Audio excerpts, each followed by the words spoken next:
یہ صاحب الحمدللہ پاکستان میزبانی کرنے جا رہا ہے، اگر میزبانی نہیں بھی کرتا تو بہت اہم کردار ادا کرنے جا رہا ہے۔ فیلڈ مارشل سید عاصم منیر واحد آرمی چیف ہیں دنیا کے جنہوں نے امریکہ کے وائٹ ہاؤس کے اندر زہرانہ جن کو دیا گیا تھا، اور اس کے بعد ڈونلڈ ٹرمپ سے بھی وہ رابطے میں ہیں۔ اس تمام تر صورتحال کو دیکھنے کے لیے آج بھی ایک جائزہ اجلاس ہوا، اور جائزہ اجلاس کے اندر یہی چیزیں طے کرنے کی کوشش کی جا رہی ہے کہ کس طرح ہم نے ایک جنگ جو ہے وہ رکوانی ہے، اس کو کتنا اہمیت کا حامل آپ قرار دیتے ہیں، اور اس کو ہم کیسے ایلیبوریٹ کریں گے کہ یہ جو معاملہ ہے اس کو پاکستان حل کرنے جا رہا ہے۔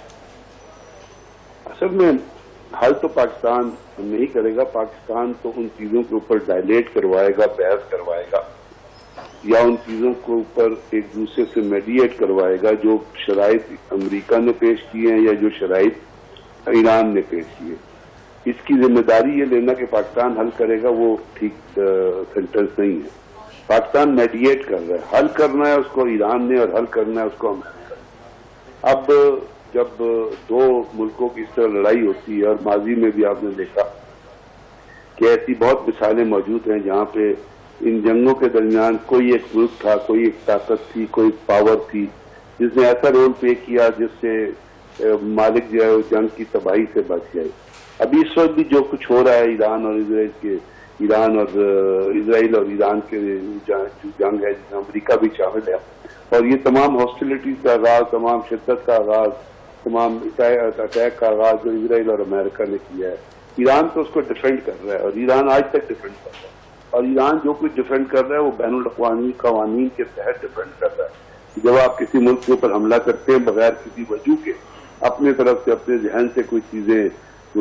نکال کے، امریکہ کو دنیا کا باپ تو نہیں ہے نا جو باپ بنا ہوا ہے، وہ یہاں پہ تو رشیا بھی ہے، چائنا بھی ہے کہ جی امریکہ کے ذہن میں ٹرمپ جو کریکٹر لیس آدمی ہے، تھرڈ کلاس آدمی ہے، شرابی کبابی،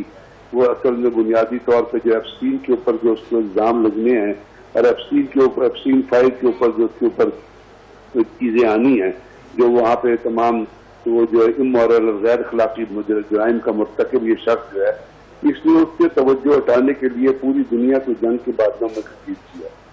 اب وہاں پہ ایران نے اپنا دفاع کیا، اور ایران اپنا دفاع کرتا رہے گا، اور وہ انٹرنیشنل قوانین کے تحت اپنا دفاع کر رہا ہے۔ اور ابھی ایران نے اناؤنس کر دیا، آپ نے سنا ہوگا، انہوں نے کہا کہ ہم ڈیفینسو اسٹریٹجی سے اب اوفینسو اسٹریٹجی کی طرف جا رہے ہیں۔ تو جو میزائل پہلے مارے ہیں نا، اس سے اب ٹرپل ٹائم زیادہ میزائل لگیں گے، جو میکس جو اسپیڈ آف ساؤنڈ سے کوئی 22 میک جو ہے زیادہ ٹریول کرتے ہیں، 12 میک زیادہ ٹریول کریں گے، اور جا کے وہ تباہی جو مچائیں گے اسرائیل میں، تو وہ دیکھے گا، ٹرمپ دیکھے گا، اور وہ تالیاں بجائے گا کھڑا ہو کے اس کے اوپر، اور نتنیاہو کو بھی پتہ چلے گا۔